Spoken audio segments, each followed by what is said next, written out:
All right, there we go. Looks like I'm live. Mm-mm-mm. Just barely getting started, and I'm going to be answering some questions. See what questions you guys have. The title for today is Biggest Mistakes Couples Make When Rebuilding Trust After Betrayal. And yeah, I have a few talking points that I'd like to speak upon, but I'd really like to answer some questions to see what you guys are struggling with right now and see how I can help. So just waiting for some more of you to enter. I see Elemando, I see Joker, I see Sean Star 52 entering. Welcome on in, you guys. I'm going to be answering some questions. So have your questions handy. I'm here, ready and available to help. Okay, and so if you guys are new, my name is Michael. I'm an infidelity recovery specialist, and I am here to help you couples who are healing from betrayal, trying to recover, rebuild the trust, regain your lives, regain a peace of mind. Right? One of the biggest goals is to have peace of mind. I hear that from couples all of the time. I ask them, well, what is it that you want? And first of all, knowing what you want is a very big thing, actually. Not being clear on exactly, hey, this is what's going to happen and I want that. And right, because when we do that, we go, okay, well, now I'm trying to project this outcome right here. And then I start to become attached to it, right? But also at the same time, you can be clear on what you want without being clear on the outcome. Okay. A lot of the times we're clear on what we want. Yeah, I want to rebuild the trust. I want to save my marriage. I want things to work out. Right.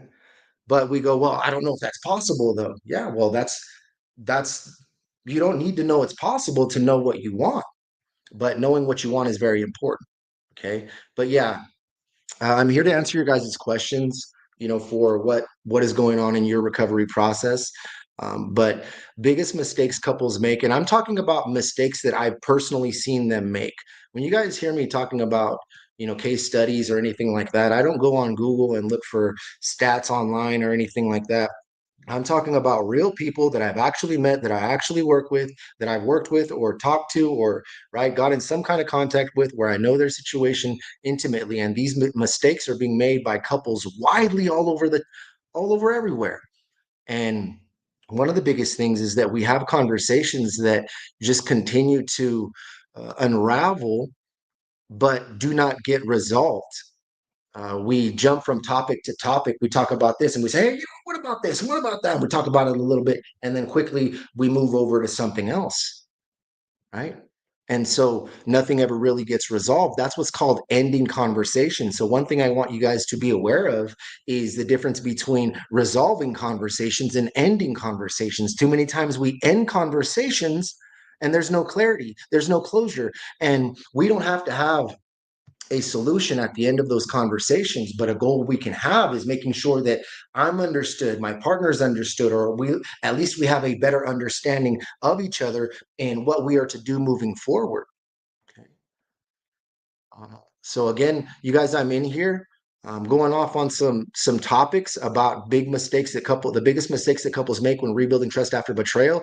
But I'm here for you guys. So what questions you have, please enter them on in. I am more than happy to answer them. Otherwise, I'm just going to keep going on about these things that I notice with couples so many times. It just happens time and time and again. And it's not even just in infidelity recovery, it's just in relationships in general. We're going and just speaking blindly about things a lot of the time. Because when I say speaking blindly, I'm not even talking about factual information that we may or may not have. We speak without processing. We speak out of emotion. We speak out of, because I feel this, it must be true. Because I think this, right? But what you feel, just because you feel it doesn't make it true. Just because you think it doesn't make it true. So it is in filtering those and learning how to maybe communicate more effectively with ourselves, to articulate our own thoughts and communicating with ourselves before we communicate with our partner. But too many times we process like instant coffee. We just, what's this? Listen, I feel this way. Well, this is it. And then It's all from there. And again, tying into the factor of emotional control, not a lot of people take the necessary time daily to practice regaining control of your thoughts and your emotions and resetting your nervous system.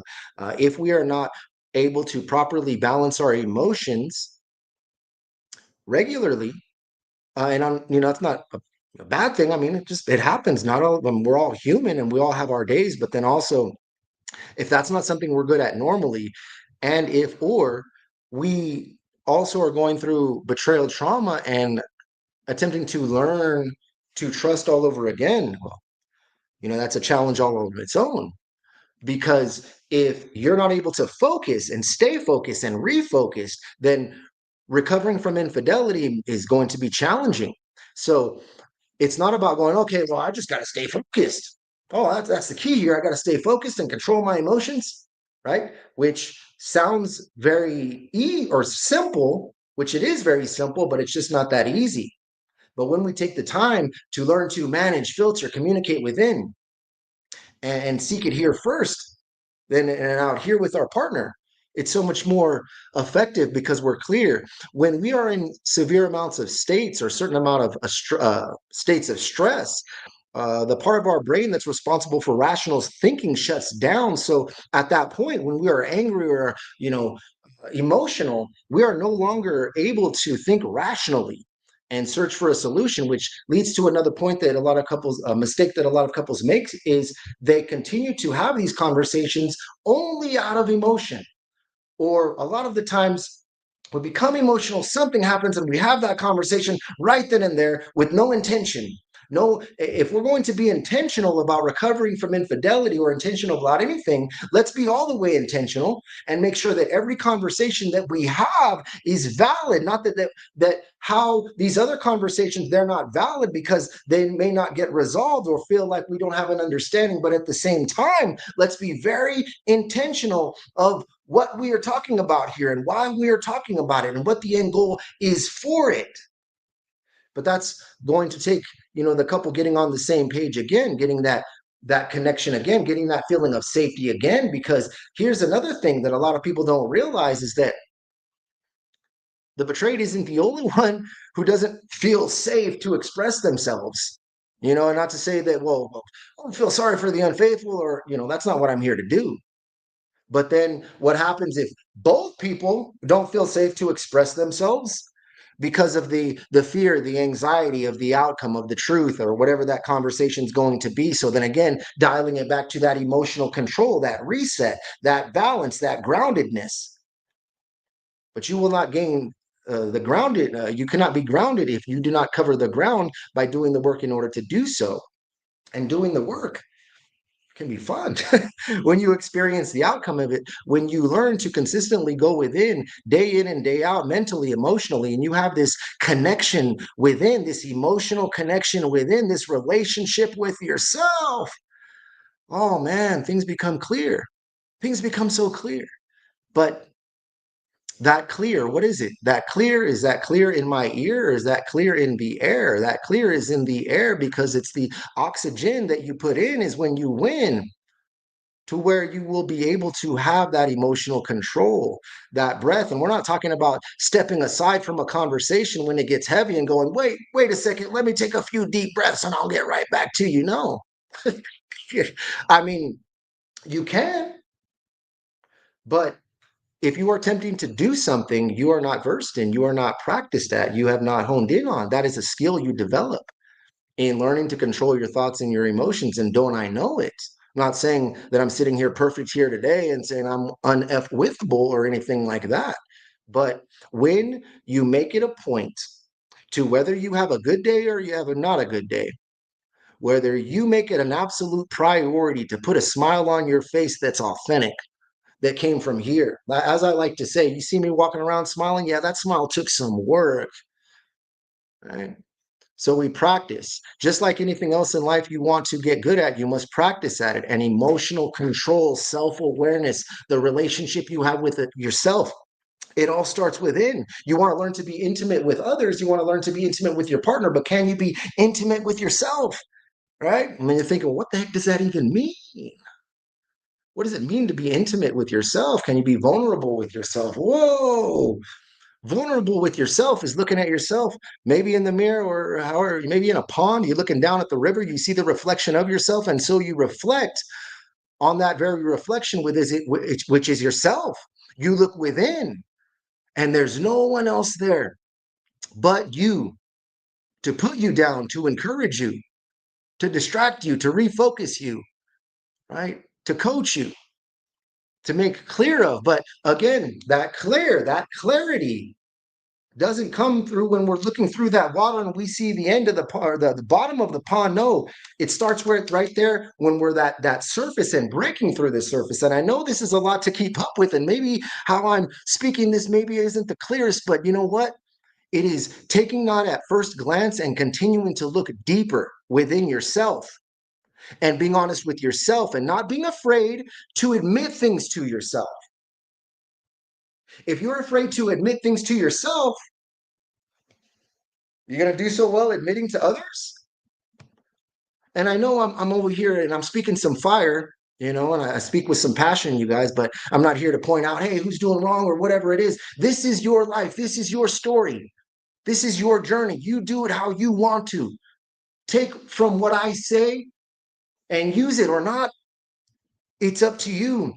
A lot of people tell me, Michael, what should I do? What should I do? I'm like, you do what you want to do. Whatever you want to do, you're not wrong for doing it. If that's what you want to do it. Right? I'm not saying to act carelessly and just do whatever you want, go around hurting people or disregarding people.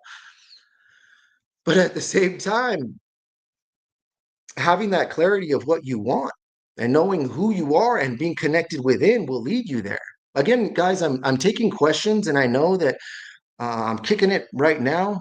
And I know Coach sounds like he's being tough on you, but enter on in the comment section, and I'm here to help. Whatever questions you guys have, let me know. There's no judgment or criticism or anything like that in here.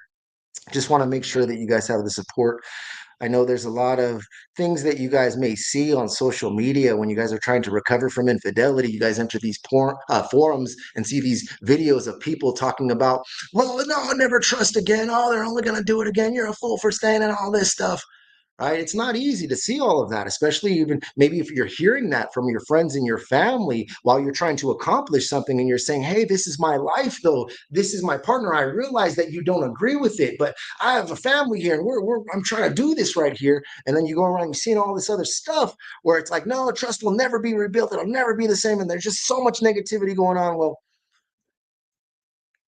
it's not about blocking yourself from it. It's about tuning in and focusing where you should be focusing, or more, or perhaps you ought to be focusing. It may be best for you to be focusing.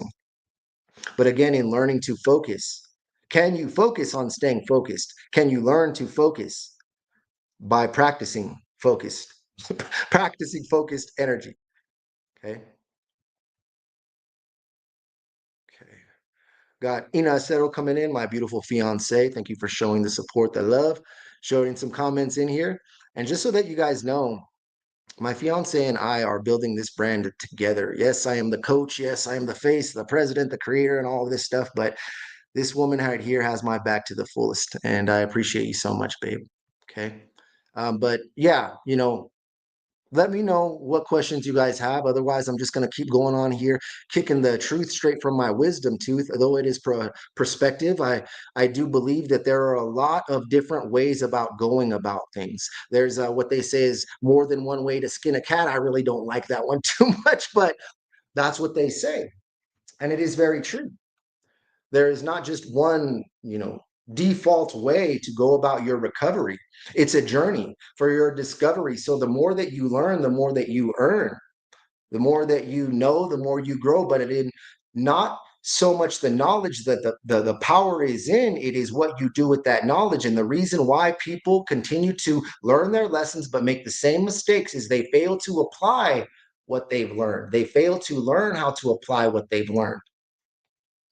So application is very important. So we can go and continue to consume knowledge, and I can continue to give you guys these philosophies and all of these ideals, but It is in structuring it down to find out what works best for you and simplifying that and doing that repetitiously over and over and over again. For when it comes to change, we are products of repetition.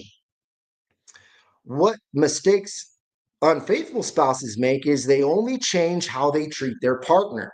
They only change other things that they do out here, and they're not changing in here and in here. And though you can change by changing all of these situations and people and right, rearranging your life here, it's going to change you to some degree.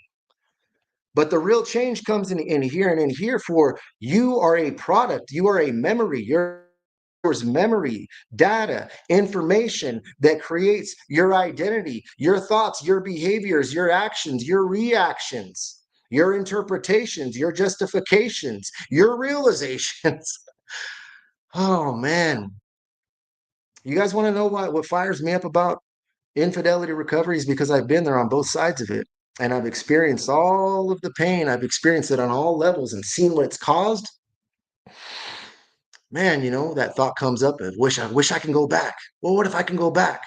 Well, regret, right? We want to think about regret. And that's another thing. Regret. What if? Well, when it comes to the past, if you can't change it, you can make peace with it. And that's all we're here to do is try to change the past or try to forget the past, making peace with it and making that peace within. Right? I see some more people joining in here. We got Care Bear, Head Turtle, Summer Love, MJ. See you guys joining. Ask your questions, you guys. Otherwise, I'm going to keep going on in here as I see other things happening on other streams, checking it all out. A lot to keep up with. I'm on 4 platforms right now. Cool deal. Questions, you guys. What questions do we have? All right. I know I'm going on a lot here, but I came in here just with some very simple things, simplifying it all, simple things to come in and recover. But if there are no questions, then oh, Summer Love says hi from the Philippines. Yes, much love to the Philippines. That's where my beautiful fiance and I met, in the Philippines, and we lived together in the Philippines for almost 3 years, right, babe? And so I'm over here in the U.S., patiently waiting for my woman to come over to the U.S. And so we will be getting married, and we'll be having a live stream married because it's going to be a show. I have some very special things planned for our wedding, so going to be very awesome. But nonetheless, you guys, let me know what questions you have. Again, I'm going to start getting in here more often too, because I realize that I'm not in here enough. All right, and yeah, I'm working on all these projects. I got some really cool things coming up for you guys. Wonder why I can't sleep when I wake up. I just want to wake up and get after it. Oh, so Tracy Duncan says, how do you stop overthinking? So one thing that I will suggest, with that being very experienced in the overthinking department, okay, in realizing that your thoughts, so realizing this, here's one thing that I'll give you, is that realizing that your thoughts are not in control. You are in control.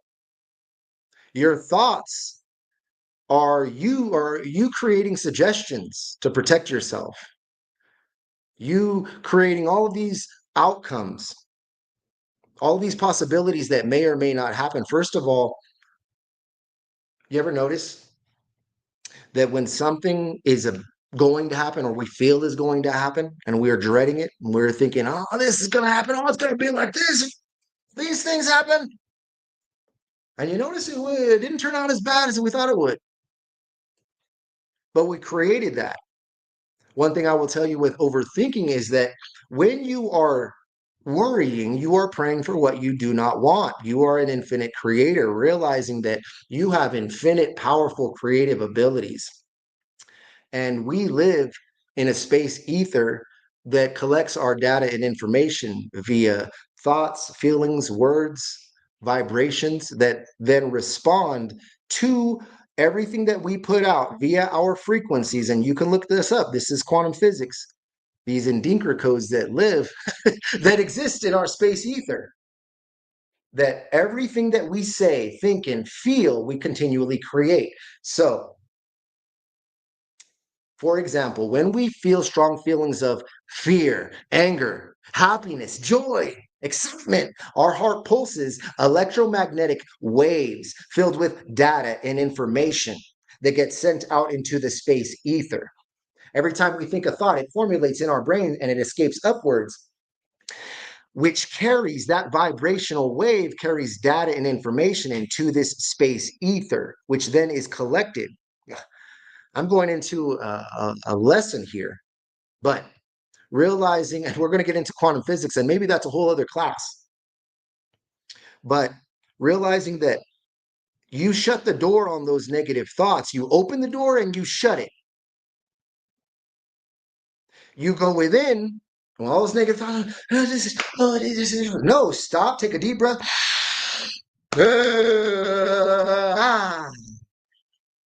I am the owner of my thoughts. I regain domain over my thoughts right now. This right here is only accepting love, peace, and positivity at this moment. And I exercise my power and my energy right now to make that happen. I feel fired just by saying that right now. And I'm not even, and I'm not even, so there's a lot of power in speaking your own words. So if your thoughts are loud, get louder than your thoughts with your words and your energy. Notice the shifts. How do we let go? Hey, thank you, Summer. I appreciate that. And I see Kathy's over here. Congratulations as well. I appreciate you so much. That's right, babe. Nena Della Strico, my fiance. Beautiful. How do we let go? And so a lot of the time we think that we're holding on to something and we feel that it has to be a certain way with no delay as to where we're going to be okay. But when we open ourselves to getting what we want and not in the way that we thought we would get it, perhaps in a different way, for you can still get what you want, but just not in the way that you thought you would get it. So being open to getting what you want, but just not in the way you thought you would get it is very empowering. Yep. Summer says also, I don't think no contact works. Yeah, it can and it can't. Because here's the thing, a lot of the people, a lot of the time, I got Atticus coming over here. Atticus wants to get in the live. He's got questions. He's ready to answer your questions too.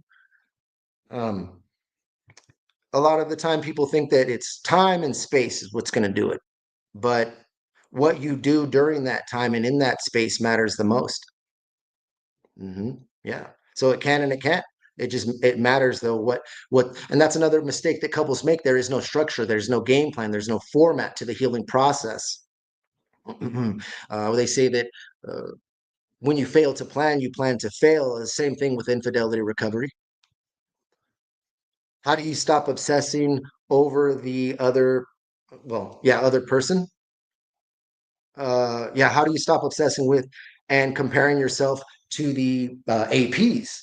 Okay. So again, there's no one way you can go about this. So I will just offer some insight, right? So when you compare yourself, realizing this, the moment you start to compare yourself, you've already lost. Make a commitment to yourself. I'm no longer going to compete because there is no competition. There is no competing with me. There is only one me in this entire universe. And there is no competing with me. So how can I compare myself to something that cannot be compared to? So perhaps and it could be a self-esteem thing. What is it specifically that may I be feeling insecure about this other person that I am obsessing over? Why am I obsessing over that particularly? Why does that particularly sting in a special way? Right. And it might have nothing to do with the affair partner or our partner, but in the partnership in here. You know what I'm talking about?